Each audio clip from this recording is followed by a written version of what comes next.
कानी बहू।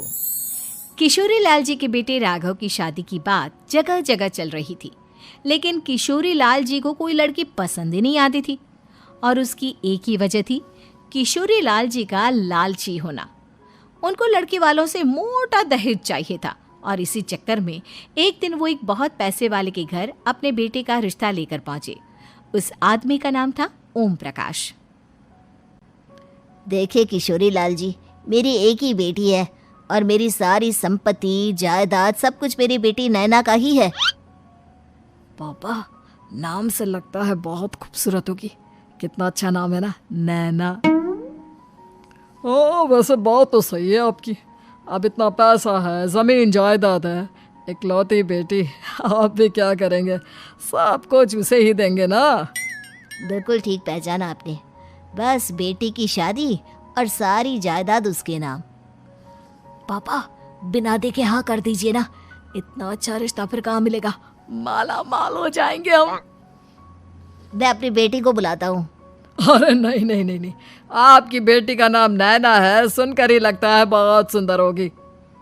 रहने दीजिए अंकल, मैं तो आपकी बेटी के नाम से ही इतना खुश हो गया हूँ कि उसे बिना देखे शादी करने को तैयार हूँ। अब तो मैं उसका चेहरा सीधे शादी के बाद ही देखूंगा। और इस तरह राघव नैना का चेहरा नहीं देखता और उससे शादी कर लेता है। शादी के बाद अपनी सुहाग रात पर जब राघव नैना का घूंघट उठाकर देखता है तो नैना की आंखें बंद थी। कितनी खूबसूरत हो तुम नैना, जरा अपनी आंखें खोलकर मेरी तरफ देखो तो सही। नहीं, मुझे शर्म आती है। अरे, मैंने तुम्हें शादी से पहले भी नहीं देखा, और अब अगर तुम आंखें खोलकर मुझे देखोगी भी नहीं तो मुझे अच्छा कैसे लगेगा?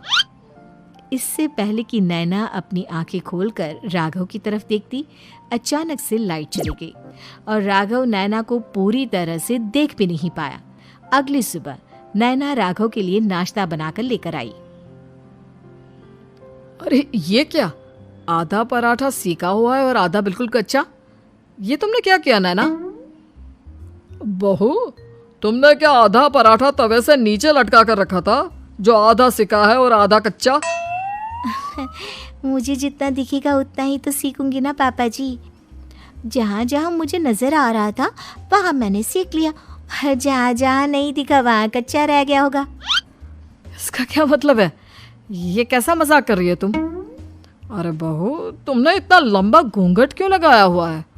देखो, हमारे घर में बहुओं को बेटी की तरह रखा जाता है, और फिर तुम तो इतना सारा माल लेकर आई हो।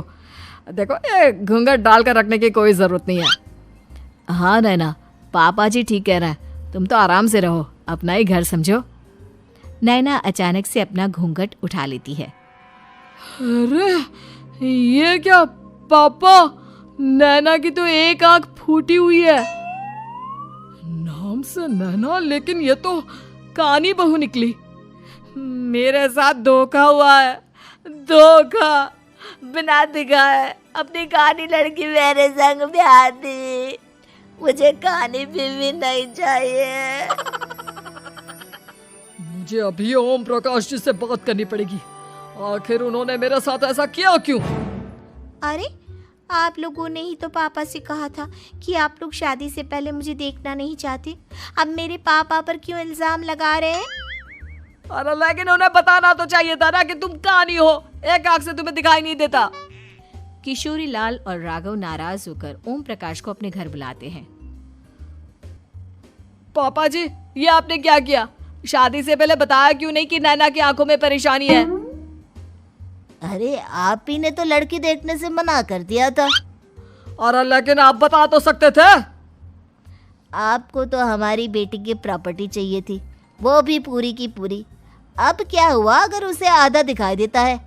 प्रॉपर्टी तो आपको पूरी मिल गई ना। अरे ये क्या बात हुई? मेरी शादी प्रॉपर्टी से नहीं, आपकी बेटी से हुई है।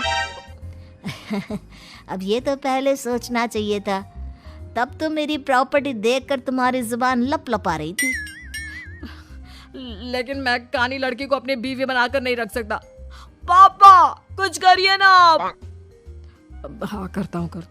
देखिए ओम प्रकाश जी, आप हमारे साथ ऐसा नहीं कर सकते।